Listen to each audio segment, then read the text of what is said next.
ಶೌಚಾಲಯ ಮಾಡೋದಕ್ಕೆ ಒಂದು ಹೊಸ ಶೌಚಾಲಯ ಮಾಡೋದಕ್ಕೆ ನಮಗೆ ಮತ್ತು ಸಾಲ ಸೌಲಭ್ಯದ ಅವಶ್ಯಕತೆ ಇದೆ.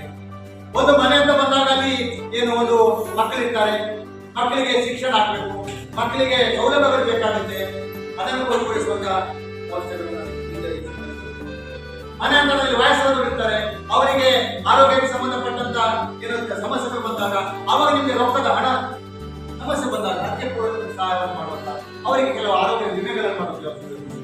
ಹಾಗೆ ಮನೆ ಹಂತದಲ್ಲಿ ಎಲ್ಲೋ ಕೂಡ ಒಂದು ಹಟ್ಟಿ ಇದ್ದಲ್ಲಿ ಹಟ್ಟಿಯಲ್ಲಿ ಆಕಳ ಖರೀದಿ ಮಾಡಬೇಕು, ಒಂದು ಕುರಿ ಖರೀದಿ ಮಾಡಬೇಕು, ಏನೇನೋ ಹೈನುಗಾರಿಕೆ ಮಾಡಲಿಕ್ಕೆ ಸಹಾಯ ಬೇಕು. ಅದಕ್ಕಾಗಿ ಸೌಲಭ್ಯಗಳನ್ನು ಸಹಾಯ ಕೊಡ್ತೇವೆ. ಕೃಷಿ ಮಾಡ್ತೀರಿ, ಕೃಷಿ ಮಾಡುವಾಗಲ್ಲಿ ನಿಮಗೆ ತಿಳುವಳಿಕೆ ಕೊಡ್ತಾದಾಗ ಅಲ್ಲಿ ತಿಳುವಳಿಕೆ ಕೊಡುವಂತ ಕೆಲಸ, ಅಲ್ಲಿ ಅನುದಾನ ಕೊಡುವಂತ ವ್ಯವಸ್ಥೆಗಳು ಈ ಕಾರ್ಯಕ್ರಮ. ಶೌಚಾಲಯ ಇಲ್ಲ ಮನೆಯಲ್ಲಿ, ಶೌಚಾಲಯ ಕಟ್ಟಲಿಕ್ಕೆ ಸಹಾಯ ಆರ್ಥಿಕ ಸಹಾಯ. ಅದೊಂದು ಮನೆ ಹತ್ರ ಏನು ಬೇಕು ಬದಲಾಗಬೇಕಾದಂತ ಸೌಲಭ್ಯಗಳನ್ನ ಕಲ್ಪಿಸಿಕೊಡುವಂತ, ತಿಳುವಳಿಕೆ ಕೊಡುವಂತ, ಮಾರ್ಗದರ್ಶನ ಕೊಡುವಂತ ವ್ಯವಸ್ಥೆ ಈ ಕಾರ್ಯಕ್ರಮ. ಮೂರನೇ ಸಮುದಾಯದ ಅಭಿವೃದ್ಧಿ ಅಥವಾ ಗ್ರಾಮದ ಅಭಿವೃದ್ಧಿ. ಗ್ರಾಮ ಅಂತ ಬಂದಾಗ ಏನು ಬರುತ್ತೆ ಅಲ್ಲಿ?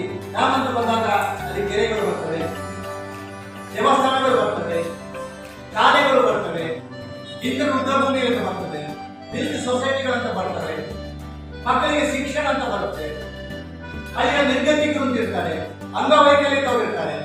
ಈ ಎಲ್ಲ ನಾನು ಹೇಳಿರುವ ಎಲ್ಲ ವ್ಯವಸ್ಥೆಗಳು ಕೂಡ ಒಂದು ರೀತಿಯಲ್ಲಿ ಪೂರ್ಣ ಸಹಾಯ ಕೊಡುವಂತ ಕಾರ್ಯಕ್ರಮ ಈ ಕಾರ್ಯಕ್ರಮ. ನಾನು ಕೆರೆ ಅಂತ ಕೆರೆಯನ್ನು ಪುನಶ್ಚೇತನ